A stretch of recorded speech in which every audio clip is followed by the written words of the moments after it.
अस्सलाम वालेकुम क्लास। हमारा जो आज का टॉपिक था वो था एडवांटेज ऑफ इंटरनेशनल ट्रेड। सबसे पहली चीज़ है इसमें dependence on production of limited goods. Her country जो है ना वो चीज़ बनाने की कोशिश करता है जिसमें उसकी कॉस्ट जो है प्रोडक्शन की वो कम होती है। दूसरी उसकी ज़रूरत की जितनी भी चीज़ें होती हैं उन्हें इंपोर्ट कर लिया जाता है। इस तरह से क्या होता है कि तमाम कंट्रीज़ जो हैं वो एक दूसरे के ऊपर डिपेंड करने लग जाते हैं।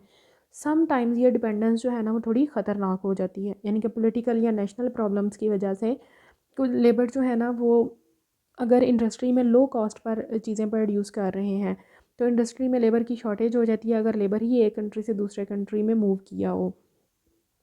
यानी कि इंटरनेशनल ट्रेड जो है वो हर वक्त बेनिफिशियल नहीं होती। देन है dependence on other countries. Comparative low cost की वजह से प्रोडक्शन की वजह से कुछ जो है ना इकोनॉमिक सेक्टर्स का स्कोप कम हो जाता है। इस तरह क्या होता है कंपैरेटिव कॉस्ट थ्योरी के अंडर के हम जो है ना every country has to depend on other countries. हर कंट्री जो है वो दूसरे कंट्री पर डिपेंड कर रहा होता है कुछ इंपॉर्टेंट गुड्स की वजह से। लेकिन अगर इन कंट्रीज़ के दरमियान में कोई क्लैश की सूरत हाल हो जाती है तो इस तरह से जो है ना वो फिर इम्पोर्टेड गुड्स जो हैं वो नहीं आ पाती, तो ये इकोनॉमीज़ के लिए बहुत बड़ा शॉक होता है। देन है export of raw material. Backward countries जो है ना वो एग्रीकल्चर प्रोडक्ट्स को प्रोड्यूस करते हैं, लेकिन उसके साथ साथ क्या होता है कि एग्रीकल्चरल रॉ मटेरियल को जो है वो एक्सपोर्ट कर देते हैं।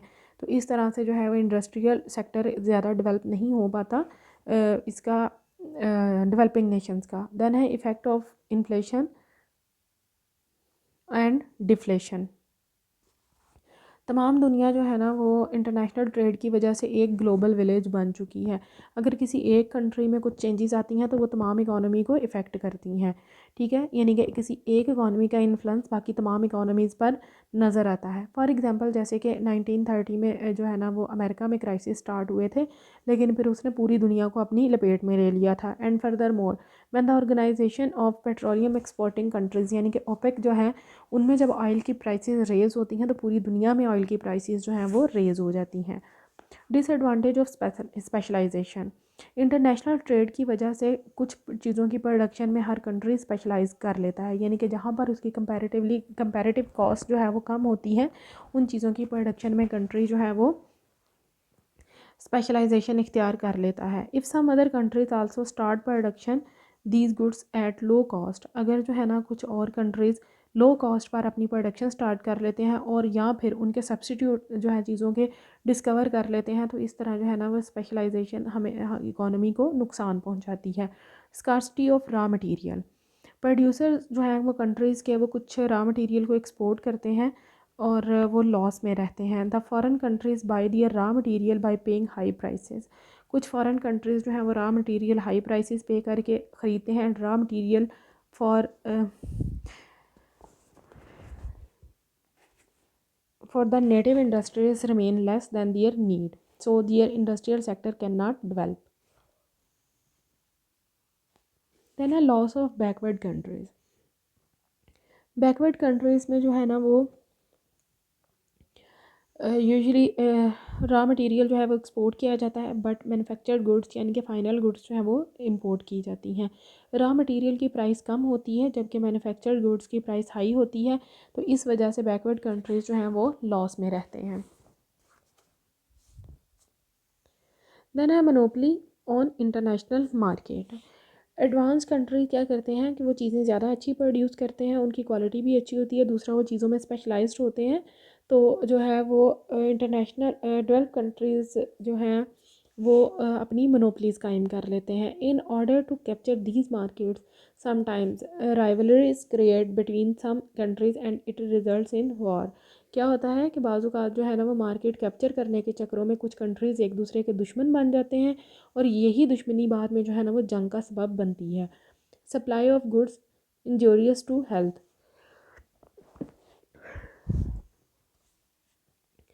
बाज़ जो है ना वो इस तरह की चीज़ें सप्लाई की जाती हैं जो कि कंट्रीज़ के लिए हार्मफुल होती हैं। फॉर एग्ज़ाम्पल ड्रग्स हैं या नारकोटिक्स हैं, तो वाइन है, ओपियम है, हीरोइन है, ये तमाम चीज़ें जो हेल्थ के लिए इंजरियस हैं और हमारे कंट्रीज़ में तो ये वैसे भी इस्लामिक पॉइंट ऑफ व्यू से भी मना है। तो फिर ये लोगों की हेल्थ को जो है ना वो कम करती हैं और जब लिवर की हेल्थ डाउन जाती है तो फिर प्रोडक्शन पर भी असर पड़ता है। देन है फ्रीडम। इंटरनेशनल ट्रेड जो है ना वो बाज़ात क्या होते हैं कि फ्रीडम के लिए जो है वो बिटर पिल साबित होती है, यानी कि उसके लिए एक जहरीली गोली या कड़वी गोली साबित होती है। ट्रेडिंग कंट्रीज़ जो हैं वो समटाइम्स क्या करते हैं कि वीक कंट्रीज़ को ऑक्यूपाई कर लेते हैं। एंड और किस वजह से ऑक्यूपाई करते हैं? अपनी ट्रेड की वजह से। उन्हें पता है कि हमारे अलावा ये चीज़ें इन्हें और कोई भी प्रोवाइड नहीं कर सकता।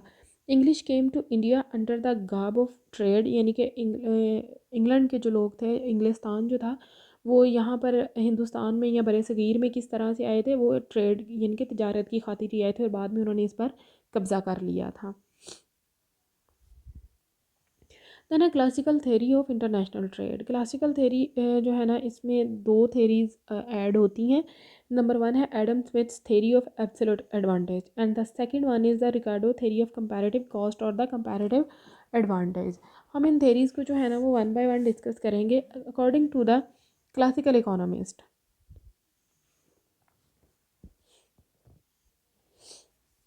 Labor and capital are mobile in one country. Therefore, cost of production of goods remain equal and prices of goods also remain equal. इस सूरत हाल में क्या होता है कि जब लेबर और कैपिटल एक कंट्री में मूव कर सकते हैं तो इस तरह से चीज़ों की कॉस्ट और उनकी प्राइस जो है वो तकरीबन इक्वल ही रहती है। लेकिन जो है ना वो ये दूसरे कंट्रीज़ के बिटवीन मोबाइल यानी कि हरकत के काबिल नहीं होते। Therefore cost of production of goods are different in different countries. So मुख्तलिफ ममालिक में इनकी कॉस्ट जो है वो मुख्तलिफ होती है और the cost of production of goods are low in some countries while they are high in other countries. International trade take place due to this difference of cost.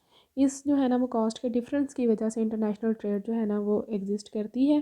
Classical theory of international trade has been explained in the following lines.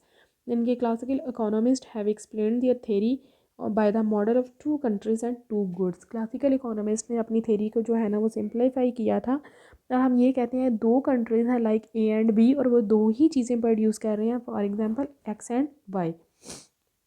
Adam Smith theory of absolute advantage है। According to Professor Adam Smith, international trade take place when one country has an absolute advantage in the production of one commodity over other country and the other country has absolute advantage in the production of other commodity।